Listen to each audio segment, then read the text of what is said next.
ప్రశ్న: ఖాళీలను పూరించండి. 15/18 is equal to dash by 6 is equal to 10 by dash is equal to dash by 30. ఈ లెక్కను ఇప్పుడు సాధిద్దాం. ఈ లెక్కను సాధించడానికి ముందు రెండింటిని తీసుకుందాం. ముందు రెండు నిష్పత్తులను తీసుకున్నట్లయితే 15/18 is equal to dash by 6. దీన్నే మనం నిష్పత్తుల రూపంలో రాసుకోవచ్చు. నిష్పత్తుల రూపంలో రాసుకున్నట్లయితే 15:18 is as dash is to 6. ఇవి సమన్వయంలో ఉండాలంటే చివరి వాటిని గుణించగా వచ్చిన లబ్ధం మధ్య వాటిని గుణించగా వచ్చిన లబ్ధానికి సమానం అవుతుంది. అంటే 15x6 ఈజ్ ఈక్వల్ టు, దీన్ని x అనుకుందాం, x ఇంటూ 18.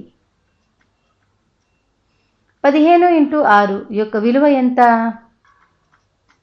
6 5ల 30, 6 1ల 6, 6 + 3 9, అంటే 90 కదా. కనుక 90 is equal to x into 18, లేదా x ఈజ్ ఈక్వల్ టు 90/18. 18 5ల 90, కనుక x ఈజ్ ఈక్వల్ టు 5 వచ్చింది. ఇది ఇప్పుడు మనకు అర్థమైంది కదా. కాబట్టి ప్రశ్నలో ఖాళీ జాగాలో 5 రాసుకుందాం. ఇప్పుడు మధ్య రెండు భిన్నాలను తీసుకుందాం. మధ్య రెండు భిన్నాలను కనుక తీసుకున్నట్లయితే అది 5/6 ఈజ్ ఈక్వల్ టు 10/డాష్. దీన్ని నిష్పత్తుల రూపంలో రాసుకుందాం.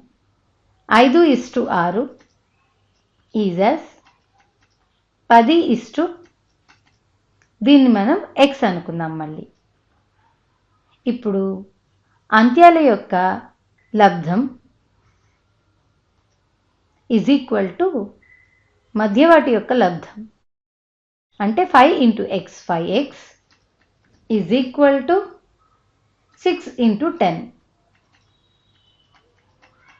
60. కనుక 5x is equal to 60, x is equal to 60/5, అంటే x ఈజ్ ఈక్వల్ టు 12 వస్తుంది. కనుక 5/6 ఈజ్ ఈక్వల్ టు 10/12 వచ్చింది. ప్రశ్నలో ఇవ్వబడిన ఖాళీ జాగాలో 12ని రాస్తున్నాం. ఇప్పుడు మనం చివరి రెండు భిన్నాలను తీసుకుందాం. చివరి రెండు భిన్నాలను చూసినట్లయితే 10/12 is equal to dash by 30. దీన్ని నిష్పత్తుల రూపంలో రాసుకుందాం.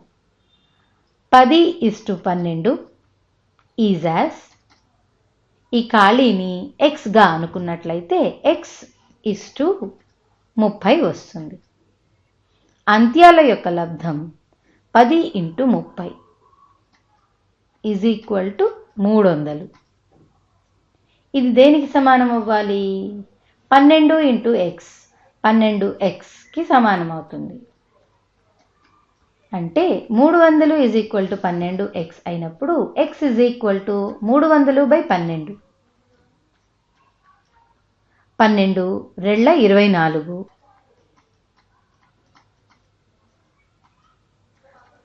మనకి 6 మిగులుతుంది. 0ని కిందకి తీసుకొస్తే 60 వచ్చింది. 12 5ల 60, అంటే 25 వచ్చింది.